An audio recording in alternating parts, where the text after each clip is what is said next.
कामना की पूर्ति थोड़ी हो जाएगी। उसके लिए तो तप चाहिए, पुण्य चाहिए, भजन चाहिए। लोग जो कहते हैं ना हमारी कामना की पूर्ति, तो आप उतना भजन कीजिए। कामना क्या, आपको ब्रह्म पद मिल जाएगा, मोक्ष पद मिल जाएगा, प्रेम प्राप्त हो जाएगा। तो साधारण विषय क्या है, पर उतना नाम जप कीजिए जो तुम्हारे पापों का पहले नाश करे, जो दुख देने के लिए उतावले हैं, जो तुम्हारी दुर्गति करने के लिए तुम्हारे कर्म गरज रहे हैं, नाम पहले उनको नष्ट करेगा। उसी बीच में तुम्हारी अश्रद्धा हो जाती है कि इतने वर्ष हो गए नाम जपते हुए, कुछ वो पूरा मिटिया मेट कर देगा नाम। कोई भी दुख देने वाला नहीं रखेगा आपके पास। महामंगल मोद दशो दिशाएं आनंदमयी, चुपचाप जपते रहिए। अगर नाम जप नहीं है, को कल्प तरु के समीप जाने पर भी तुम दुख से नहीं बच सकोगे, दरिद्र बने रहोगे। क्यों? क्योंकि कामना बढ़ती रहेगी। कामना का विश्राम नहीं हो सकता बिना नाम जप के। कल्पतरु जो चाहे वो इच्छा पूर्ति करता है, लेकिन कल्पतरु के नीचे जाए कहते प्रिया प्रीतम के दर्शन हो जाए, कल्पतरु में सामर्थ्य नहीं है। प्राकृतिक वस्तुएं देने की सामर्थ्य है, और प्राकृतिक वस्तुएं भोगने वाला उपासक निर्भय नहीं होता, भयभीत रहता, विषादग्रस्त रहता है। तो कल्पतरु के नीचे है तो कोई कामना प्रतिकूल भी हो सकती है, क्योंकि निर्भय तो है नहीं। एक व्यक्ति कल्पतरु के नीचे गया, उसे पता नहीं था कि कल्पतरु की ऐसी महिमा होती। बहुत सुंदर छाया है, अगर बढ़िया भोजन मिल जाता, मिल गया सुंदर भोजन, हाँ, अगर शीतल जल मिल जाता, जल मिल गया, अगर सुंदर सैया होती, सैया प्रकट, क्योंकि जो इच्छा करोगे कल्पतरु प्राकृतिक, आराम से लेट गया। भेड़िया आ गया फाड़ गया, तो भेड़िया आ गया फाड़ गया, क्योंकि कल्पतरु है। गोस्वामी जी कह रहे कल्पतरु के नीचे भी तुझे चैन नहीं मिलेगा, क्योंकि तू नाम जप नहीं कर रहा। जागत बागत सपने न सुख सोई है, जन्म जन्म जुग जुग जग रोई है। आहा, जागते सोते स्वप्न में तुझे कहीं सुख नहीं मिलेगा। एक दिन एकांतिक में एक प्रश्न कर रहे थे, वृद्ध थे, वो कह रहे थे कि हमारे स्वप्न में पितर आते हैं, हमें बहुत परेशान करते हैं और दुख देते हैं। वो पितर नहीं, तुम्हारे कर्म है, कोई किसी को दुख नहीं देता। भयावह स्वप्न, बैठे बैठे जागृत में भयावह कल्पना सिहर जाए ऐसे, तभी तो प्रभु के नाम का आश्रय ले लो, नहीं तुम्हारा ये मन तुम्हें ही चैन से नहीं जीने देगा। बहुत दुष्ट है, ये दुष्टता को स्वीकार करके जलाता रहे, बेमतलब जलाता रहता, बेमतलब। अब उसे कोई बहुत दुलार कर रहा है, अब वो संशय कर लिया, अगर ये उसको प्रेम करने लगेगा तो हमें छोड़ देगा, हमें छोड़ देगा तो हम किस काम के रहे, है नहीं कुछ। और इसी को गंभीरता से लेके डिप्रेशन में पहुंच गया, उसको पता भी नहीं है वो कष्ट। जिस वस्तु से सुख ले रहा है, अगर ये वस्तु खत्म हुई, आगे ना मिली तो फिर क्या होगा, अगर ये व्यक्ति मर गया तो क्या होगा, क्या कल्पना करके ऐसे भय उपस्थित करके उसे दुखी करना। जागत, देखो ना, इतना वो परेशान हो जाते हैं मन से कि व्यसन करते हैं कि थोड़ी देर मन बेहोश हो जाए।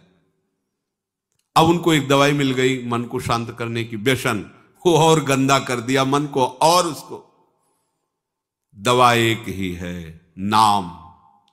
जागत, बागत माने सोते हुए, स्वप्न में भी तुझे कभी शांति नहीं मिल पाएगी, सुख नहीं मिल पाएगा यदि नाम जप नहीं कर रहा। जागत बागत सपने ना सुख सोई है, जन्म जन्म जुग जुग जग रोई है। नाम जप नहीं, भगवत आराधना है, तो बाहर इससे बचाव नहीं हो सकता। वृत्ति गिरेगी। बलवान इंदी ग्रामो विद्वानम अपि कर्षति, भ्रष्ट हो गए। और बेविचारी की कहीं शुभ गति होती क्या? असत आचरण करने वाले को कहीं शांति मिल सकती है क्या? अधर्म आचरण करने वाले को कहीं सुख का अनुभव हो सकता है? कदापि नहीं। बस वो भ्रम में जीता रहता है, दुर्गति को प्राप्त होता है। छूटिबे के जतन विशेष बांधे जाएगो, बंध गया विशेष। क्या हुआ? नाम जप नहीं, भजन नहीं है। होए है विष भोजन। देखो अच्छे अच्छे पदार्थ, सात्विक पदार्थ, क्योंकि पंडित जी हैं, विद्वान हैं, सात्विक पदार्थ समाज में सम्मान। वो सात्विक पदार्थ क्या बन रहा? विष, क्योंकि इतना गिरकर विषय सेवन विषित हो गया। वही है विष भोजन जो सुधा सान खाए। अमृत भी सान के खाओगे तो विष बन जाएगा। और नाम जप कर रहे हो तो कोई विष मिला के देगा तो अमृत हो जाएगा। गरल सुधा रिपु करहि मिताई, गोपद सिंधु अनल सितलाई। नाम की अपार महिमा। गोस्वामी जी कह रहे हैं कि मुझ दीन को तो तीनों लोकों में और तीनों कालों में एकमात्र नाम का भरोसा है। मैं ऐसे जीवित हूं नाम से जैसे मछली जल से। कैसी स्थिति नाम में है गोस्वामी जी की, अपनी स्थिति बता रहे हैं। जैसे जल मीन को, अगर मछली को जल से हटा दे तो मर जाएगी, ऐसे गोस्वामी जी के मेरा जीना, मेरा जीवन नाम में है। ये जीवन आधार, राम नाम तुलसी को जीवन आधार रे। तुलसी तिलोक तिहु काल तो से दीन को, राम नाम ही की गति जैसे जल मीन को। ये है नाम का स्वाद। अगर नाम नहीं तो ध्यान रखना, छूटिबे के जतन विशेष बांधे जाओगे। तो जो मन को वश में करने के लिए तीसरी बात कही गई वो नाम जप। नाम जप में दो बातें ध्यान रखनी है।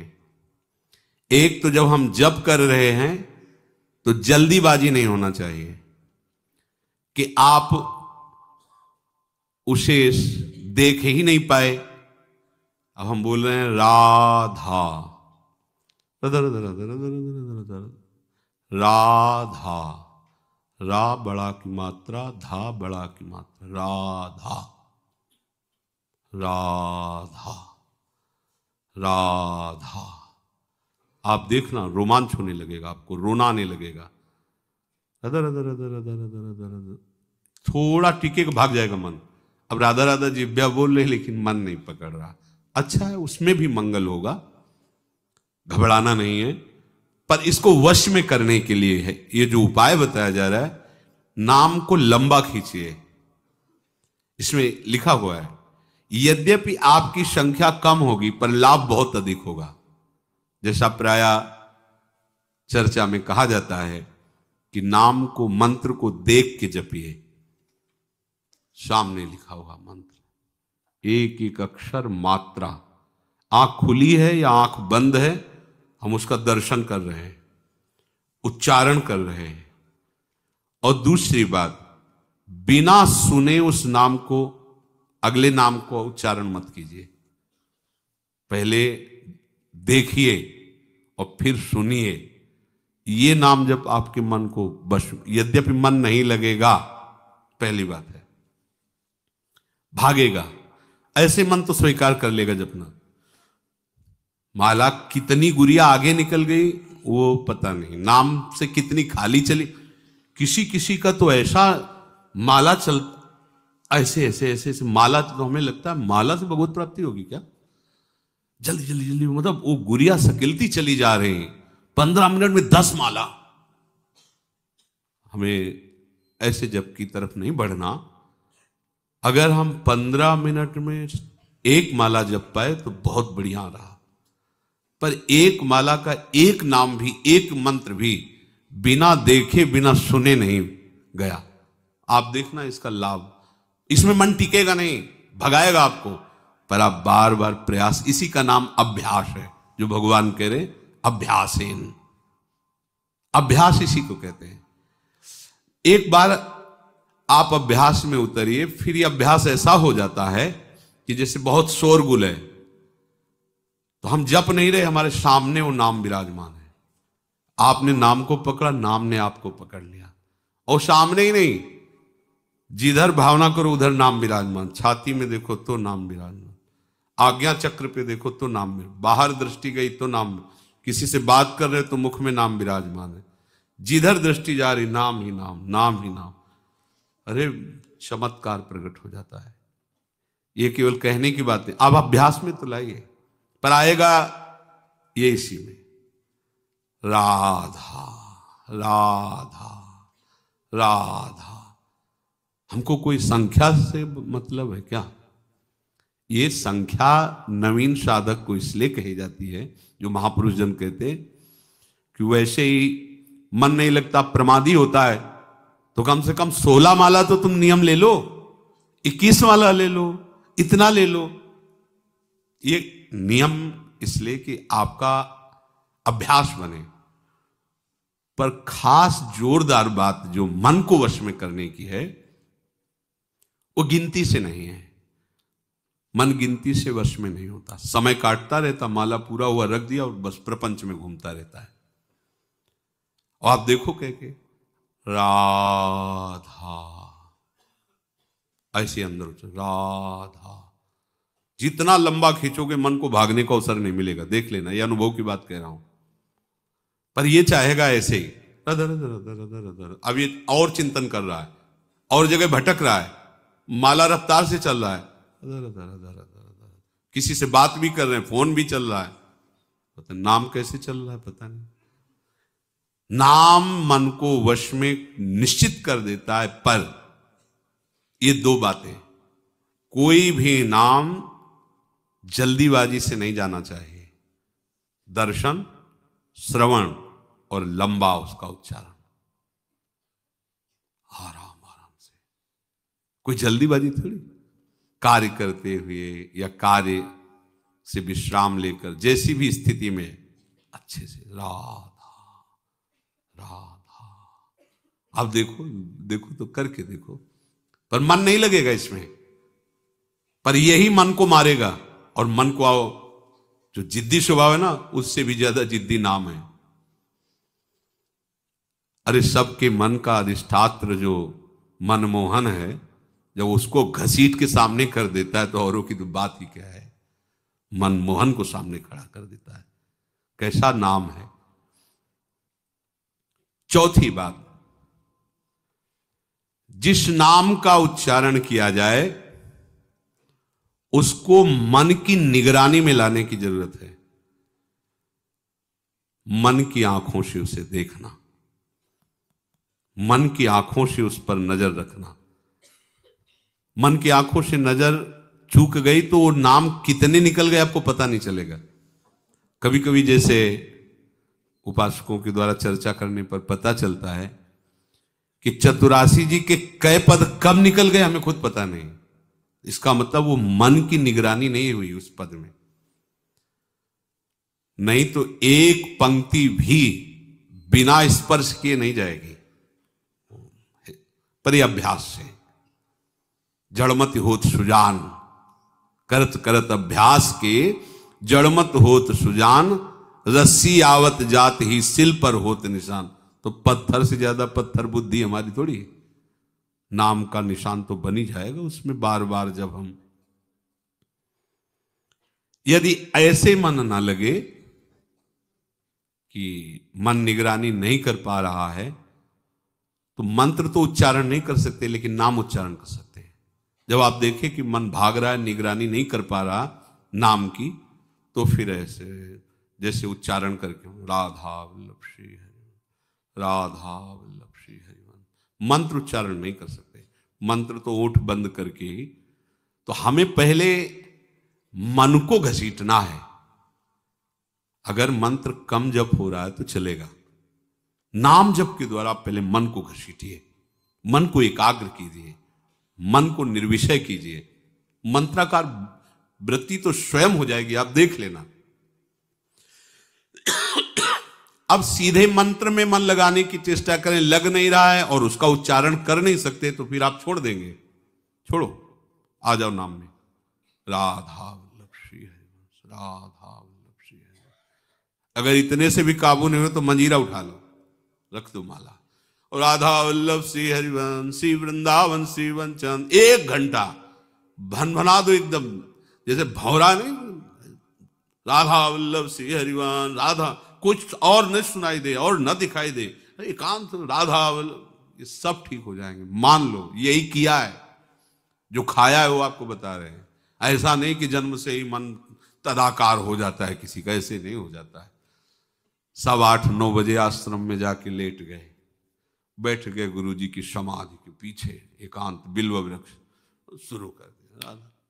जो उस समय 11-12 बजे रात तक जाके लेटे, थोड़ी देर लेटे, फिर स्नान करें, फिर ऐसी लगन थोड़ी लगी थी। सुबह 4 बजे रामायण प्रारंभ की, अयोध्या कांड पूरा करके, बाल कांड अयोध्या कांड ये बड़े कांड है, पूरा करके ही उठे। एक लगन, कैसे भगवत प्राप्ति, कैसे निरंतर भगवत चिंतन बने। चौथी बात, राग रागिनियों में नाम को करके उसकी ध्वनि में चलना। रजोगुणी मन विषयों की तरफ जाता है, उसे सात्विक बात सुहाती नहीं है, रजोगुणी सुहाती है।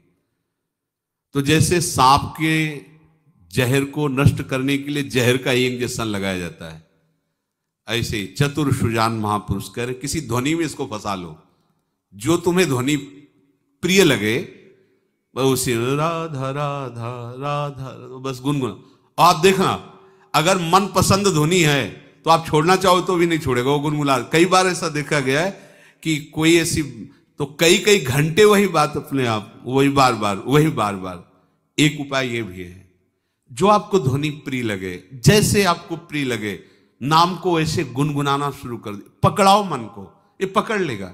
ऐसा है, ये कई बार देखा है, कोई जैसे ऐसी बहुत प्रिय ध्वनि लगी और 2-4 बार आप गुनगुना लिए तो मन उसे पकड़ लेता है और वो फिर गुनगुनाने लगता है, बार बार उसी को दोहराने, कोई चौपाई, कोई श्लोक, कोई बात, बार बार पुनरावृत्ति उसी की करता है।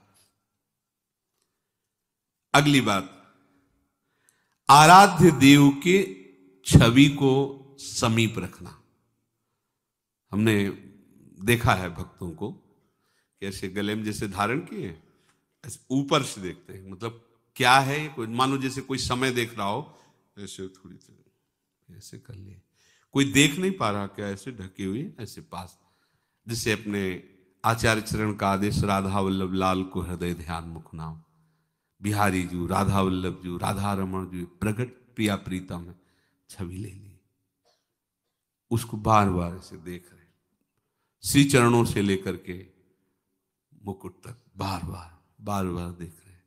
तो हमारी दृष्टि में तो ये आई रहा अंदर ना कि ये बिहारी जो है, चिंतन, नेत्र देख रहे हैं और प्रयास कर रहे हैं, आंख मूंदा, फिर उसको बसाने की चेष्टा, फिर देखा, फिर बसाने की चेष्टा, फिर देखा, इससे मन अधीन होने, ये उपाय है।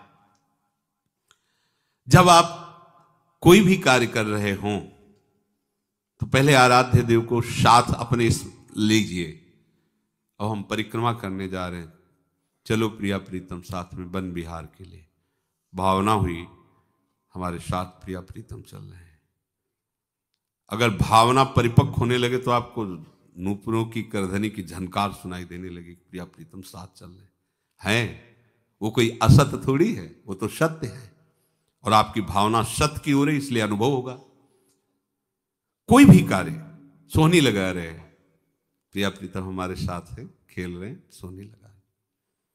हमें चाहिए कि अपने आराध्य देव की या गुरुदेव की छवि अपने पास रखो, बार बार उनको देखते रहे। ध्यान मूलम गुरु मूर्ति, पूजा मूलम गुरु पदम।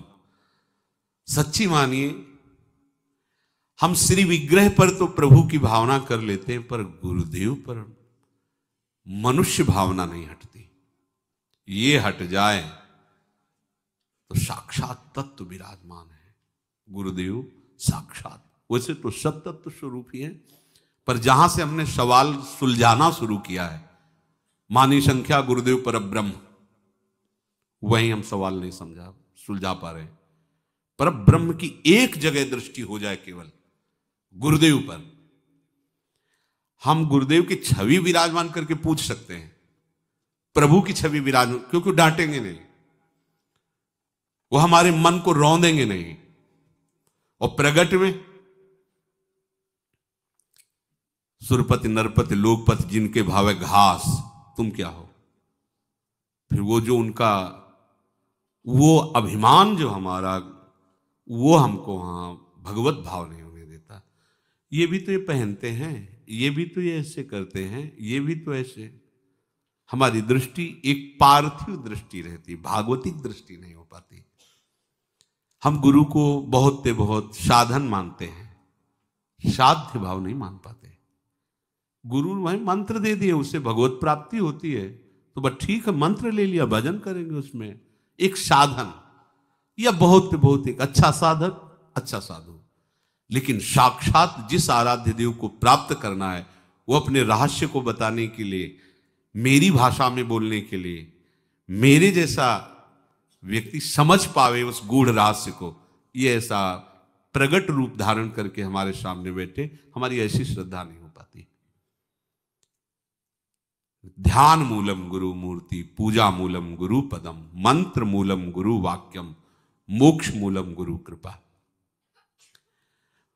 प्रभु का रूप या सदगुरुदेव का रूप, उसको बार बार देखना, बार बार, इससे मन अधीन हो जाता है। प्रभु देख रहे हैं ना आपकी चेष्टा, कि आप अपने मन को लगाना चाहते, तो आपके उस अभ्यास से नहीं हुआ, उनकी कृपा कोर से हो गया। अभ्यास की पुष्टता वैराग्य से होगी। दो बातें भगवान ने कही, अभ्यास च वैराग्य। वैराग्य किसे कहते हैं? भोगों में किंचन मात्र राग ना रह जाना, इसे वैराग्य कहते हैं। पूरे इंद्रियजन्य भोगों के संयोग में सुख भाव ना रह जाना। अभी क्या होता है कि हमारे लिए ये ठीक नहीं है करना, पर अंदर से सुख बुद्धि रहती है, इसे वैराग्य नहीं कहते। अंदर से उसके प्रति सुख भाव खत्म हो जाना। मन उतना ही तुम्हारा निर्मल और प्रभु में स्थिर होने लगेगा जितना ये भोगों से राग रहित होगा। संसार का राग सर्वथा हटने पर मन प्रभु का चिंतन स्वाभाविक करने लगता है। पुराने संस्कारों के कारण मन में जब स्फुरना आए तो उससे न राग करो न द्वेष करो, उदासीन हो जाओ। सुनो ही मत मन की बात, वो गंदी बातें फेंक रहा है, संसार की बातें फेंक रहा है, हमें नहीं सुनना, उपेक्षा कर दो, उदासीन हो जाओ। वो जब देखेगा कि आप उसकी बात नहीं सुन रहे तो स्फुरना ही मिट जाएगी। वैराग्य और अभ्यास, मन तुम्हारे अधीन हो जाएगा। देखो, विचार करो, संसार प्रतिक्षण बदल रहा है, प्रभु कभी बदलने वाले नहीं। संसार कभी हमारे साथ नहीं रह सकता, प्रभु कभी हमारा साथ नहीं छोड़े हैं और न छोड़ने वाले हैं। पुरंजनोपाख्यान में भागवत में आता है कि जब पुरंजनी पर बहुत आसक्त हो गया तो अगला जन्म स्त्री का हुआ, और फिर उसके ब्याह हुए तो जब पति युद्ध में मारा गया तो उसमें वो बहुत विलाप कर रही थी। तो भगवान प्रकट हुए और कहा कि तुम जानते नहीं हो, तुम स्त्री नहीं हो, तुम पहले पुरंजन थे, स्त्री में आसक्त हुए तो तुम स्त्री बन गए आकर। हम तुम्हारे सखा हैं और जब जब तुम जन्म लेते हो तब तब मैं तुम्हारे साथ रहता हूं, पर मैं प्रकट नहीं होता, मैं तुम्हें प्रतिपल देखता रहता हूं क्योंकि मैं तुम्हारा सखा हूं। हमारा परिचय है अविज्ञात सखा, पुरंजनोपाख्यान में आता है अविज्ञात सखा, जिसको तुम जानते नहीं हो, पर मैं तुम्हारा सखा हूं, मित्र हूं। अय मित्र, तू स्त्री नहीं है, ये तेरा पति नहीं था, छोड़, आ मैं तुझे लेने आया हूं। करुणा करके भगवान उनको उपदेश करते हैं। हमारी हालत भी यही है। हमारे जो नित्य मित्र हैं, नित्य सखा हैं, हम उनको भूले हुए, या नए नए दोस्त, नया संबंध, नया नया राग स्थापित करते रहते हैं। तो आप सोच लो, कोई भी तुम्हारे साथ बराबर नहीं रह सकता और प्रभु कभी तुम्हारा साथ नहीं छोड़ते। इसलिए किसी से अपनापन मत करो। दूसरी बात, अपने कुटुंब कहलाने वाले, संबंधी कहलाने वाले आपसे अनुकूलता का संबंध रखते हैं। ये अपने कहलाने वाले जितने कुटुंबी संबंधी हैं, वे केवल हमसे संबंध अनुकूलता का रखते हैं, अन्य नहीं रखते।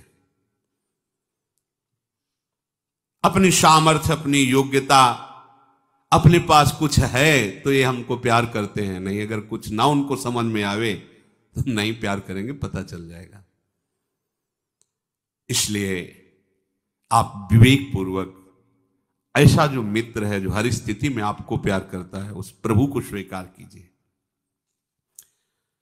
आप विचार कीजिए, जैसे आप शराब है, मांस है, अंडा है, एक गंदा आहार है, इसको आप पाप देखते हैं, निषिद्ध देखते हैं, तो आपका मन कभी नहीं रहता इस पर। और जो गंदे आचरण हैं वो हैं तो इन्हीं के समान, फिर आप उसे क्यों स्वीकार नहीं करते? सोचो, आपको कोई परोसे तो क्या आप मांस खा लोगे? वैष्णव हो, आपको कितना बुरा लगेगा। तो आपको जो प्रभु से हटा दे ऐसी वस्तु, ऐसी क्रिया, ऐसी चेष्टा, आपको बुरी क्यों नहीं लगी? उसके समान क्यों बुरी नहीं लगी? आप विचार करो, जो निषिद्ध है सो निषिद्ध है। पूरा का पूरा व्यवहार आप इसमें कसौटी पे कसिए। जो नहीं करना चाहिए वो उसी लाइन पे है। जैसे मांस नहीं खाना चाहिए, मदिरा नहीं पीना चाहिए, तो उसी लाइन पे व्यभिचार भी है, उसी लाइन पे ब्रह्मचर्य का नाश भी है, असत्य भी है। जो निषिद्ध है उसमें कुछ तो आपने निषिद्ध मान लिया तो आपका मन नहीं जाएगा, देख लो। लेकिन कुछ को आप निषिद्ध जानते हुए भी सुख बुद्धि से आप नहीं मान रहे, इसीलिए गिर रहे हैं। यदि उसी लाइन वाले निषिद्ध वाले को आप उसी कोटि का है, जो दुर्गति उनकी होती है वही दुर्गति उनकी होती है। जो निषिद्ध आचरण है, खोल खोल के कहां तक बतावे, पूरा प्रपंच इसी का नाम है। जो भागवती सिद्धांत के विरुद्ध हमें ले जाए वो निषिद्ध ही है। तो क्या अपने लोग देख पाते हैं निषिद्ध है? क्या उसे ऐसा मानते हैं? अगर ऐसा मानते तो हम अपना नाश क्यों करते? ये विचार करो, तो तुमसे जो असाधन हो रहे वो छूट जाएंगे। जैसे कोई हमको कितनी भी मित्रता के दबाव में आकर शराब नहीं पिला सकता, मांस नहीं खवा सकता, ऐसे ही कोई कितना भी मित्र हमसे गंदे आचरण नहीं करा सकता, प्रभु का स्मरण नहीं छुड़ा सकता। ये कब हो सकता है? जब उनको आप उसी बुराई को उसी बराबर लेवल से देखिए। पर हम कुछ को तो देखते हैं कि बुरा है, हमें नहीं करना, कुछ को बुरा जानते भी हैं, हल्का सा मानते भी हैं, पर अंदर से सुख बुद्धि करके उसमें हम रमण करते हैं। चाहे स्वयं से चेष्टा हो, चाहे दूसरे के संग से चेष्टा हो। कई ऐसी बुराइयां हैं जिनको हम उस तरह से उस पंक्ति में नहीं रख पा रहे हैं। यही हमारे मन की मलिनता का स्वरूप होता है। साधन करने पर भी मन जो वश में नहीं हो रहा, तो ये जो निषिद्ध हैं उनको हम उस कोट से नहीं देख पा रहे। क्या मिल जाता है झूठ बोलने से? क्या मिल जाता है गंदी बात करने से? क्या मिल जाता है गंदी क्रिया करने से? आपका मन मलिन होता है, आपकी वृत्ति अपवित्र होती है, तो आप उसको उसी कोट में क्यों नहीं रख लेते? जैसे आपका मन कभी स्वप्न में भी मांस खाते हुए स्वप्न नहीं दिखाएगा आपको। यदि जीवन में मांस नहीं खाया तो आपको कभी स्वप्न में नहीं दिखाई देगा। शराब नहीं पिया तो नहीं दिखाए, तो आप समझ लो फिर जागृत में मन कैसे जा सकता है आपका? बाजार से निकल जाओ, उसकी बाजार भी लगी हो तो भी आप ऐसे निकल जाएंगे कि सूंघना भी नहीं, देखना भी नहीं। तो भगवान जो और निषिद्ध कार्य बोले कि ये नहीं करना, उसके प्रति आपकी श्रद्धा क्यों है? वो भी तो उसी पंक्ति में, वो भी तो वही कार्य करेंगे, जो वो कार्य करेगा वही वो कार्य करेंगे। निषिद्ध कार्य हमको अधर्म में लगाकर भगवत विमुख कर देगा। तो हम अपनी इस कमजोरी को छोड़ें, विवेक के द्वारा जो निषिद्ध कार्य हैं उनको उसी पंक्ति में रखें। नहीं करना, नहीं देखना, नहीं सुनना, इससे राग हटेगा और भजन का निरंतर अभ्यास, ये अभ्यास और वैराग्य ये दोनों भगवत प्राप्ति करा ही देंगे। मन तुम्हारा प्रभु में लग ही जाए।